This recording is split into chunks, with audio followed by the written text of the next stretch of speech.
Is Super Duolingo worth it? We're gonna answer that question today. I am super excited to film this video because I have not, one, filmed a language learning video in a hot minute.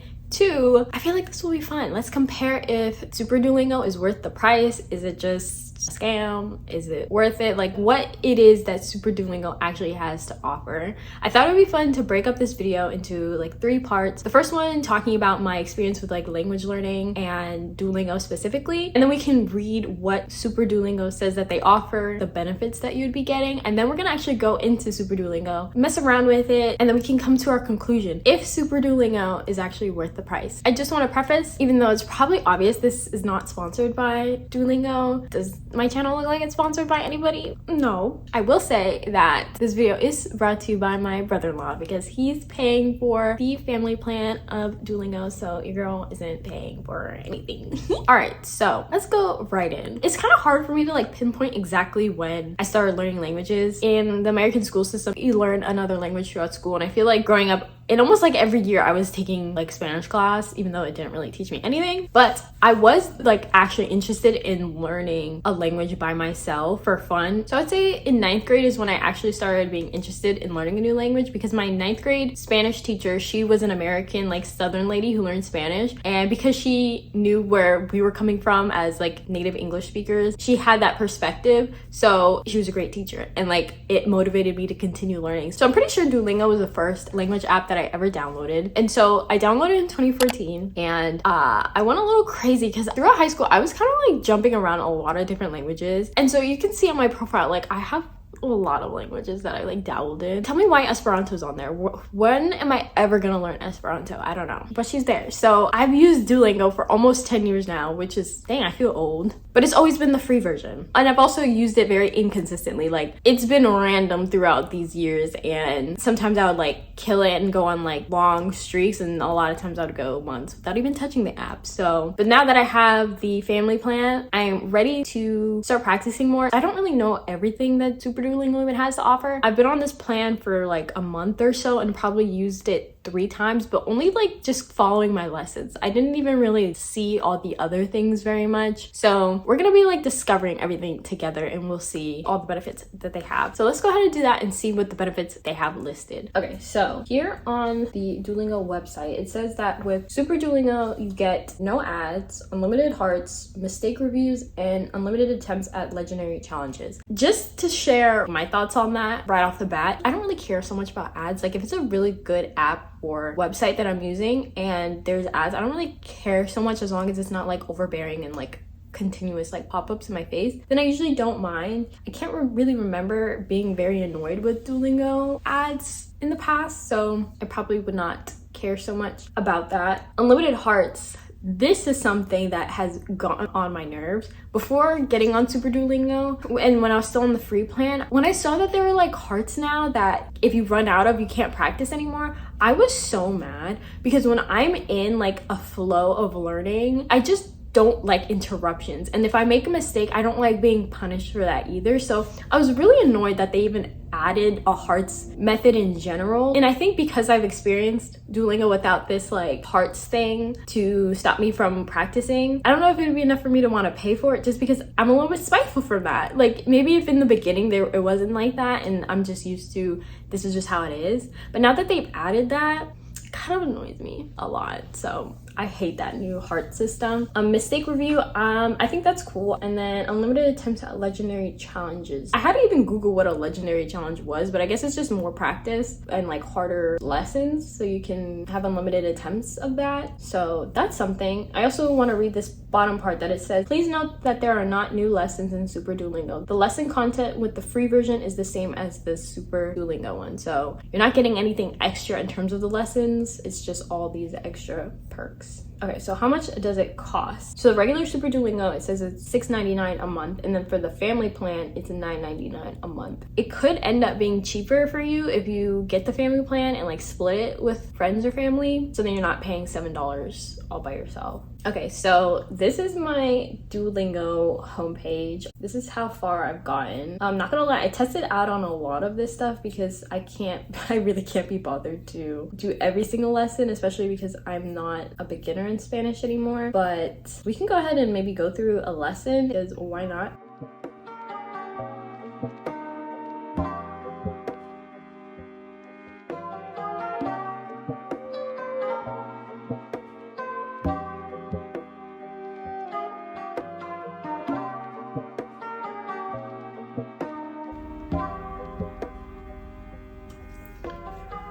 Okay, so I kind of just wanted to skip through a lot of this because I don't know if you care to see me finish a lesson, but I guess in case you've never seen Duolingo before, that's what that looks like. Over here we got the practice section, so you can review mistakes. You know what, honestly, I don't feel like doing this right now. Sorry. I don't feel like reviewing right now, but that's there in case you want to review mistakes. I feel like it's self-explanatory.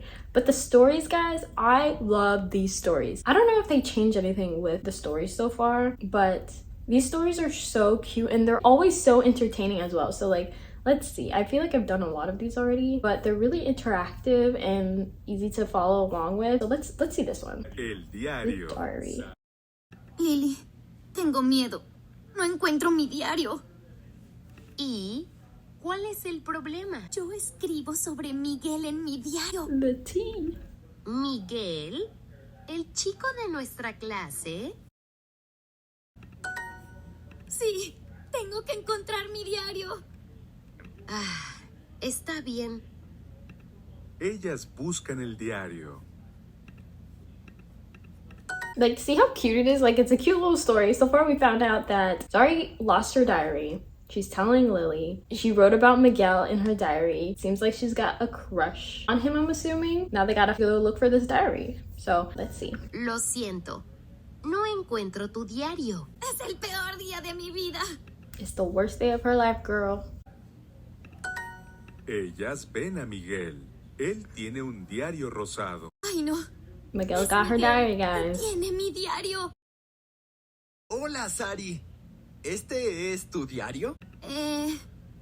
¿No? Pero tiene tu nombre. Sí, es mi diario, pero... No te preocupes. No puedo leer tu letra. But that's a little sketch. Like, he tried to read her diary, but because her handwriting crap, he wasn't even able to. And he admitted that. Oh my god, it's a little toxic. You don't want to be with a guy like that, Zari. Like, if he's gonna try to read your diary and then admit to it, I don't know. And he's like, oh, sorry, I tried, but I can't read your handwriting. So he double insulted you. He's not a trustable person because he tried to read your diary. And he just insulted you and said your handwriting is crap. Anyways. Perfecto. ¿Quieres ir conmigo al cine Don't el do it, viernes? girl. Don't do it. Hasta el viernes. Adiós. Adiós. Lily, es el mejor día de mi He read vida. it. He read it. He knows.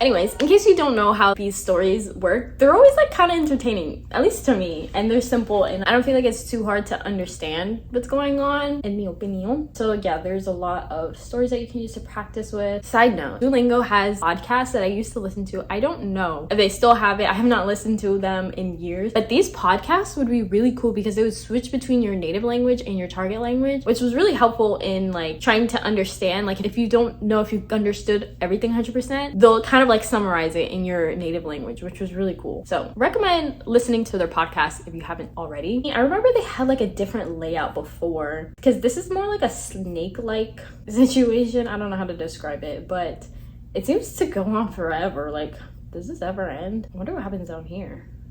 Ooh, unit 220, girl. I'm on unit 27. Nope, 28.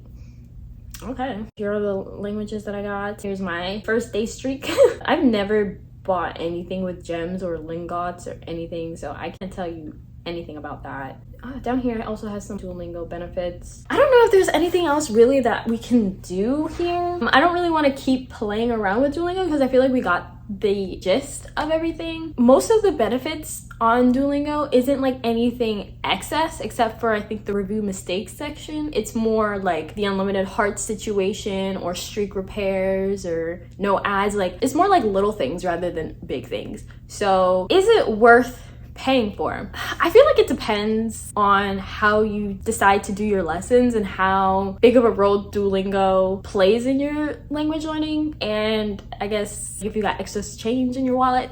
But personally for me, I don't think I would pay for it. I don't think it's really worth it, just because I like Duolingo as like an extra thing. It's more of like a lazy way for me to like do more practice, or if I want to like a fun way like to read stories and stuff like that. I'm not really here to take Duolingo very seriously, but I know some people just pay just to support Duolingo. Like if you are a huge Duolingo stan and you also want us to support that, then that's great. But I don't think that you're gonna get any more fluent with Super Duolingo than just regular Duolingo. Either way, an app isn't gonna make you fluent in a language at all, so it's more supposed to be like a supplementary thing in my opinion. I think it's worth it though, maybe if you get the family plan and split it with your friends, so then maybe that instead of paying $7 a month, you guys can split the $9.99 and just pay half of that. I don't know if I'm wrong or not, but I think you have to pay the family plan all in one go. I don't know if it's a monthly thing. I'm trying to think if there's anything else. If you like this video and you want me to actually go more in depth with Duolingo and we can actually do more lessons together, actually review the mistakes section, read more stories, and do all of that, then let me know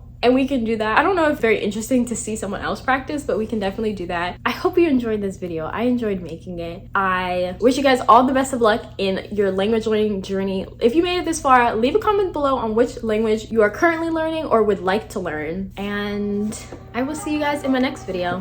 Bye.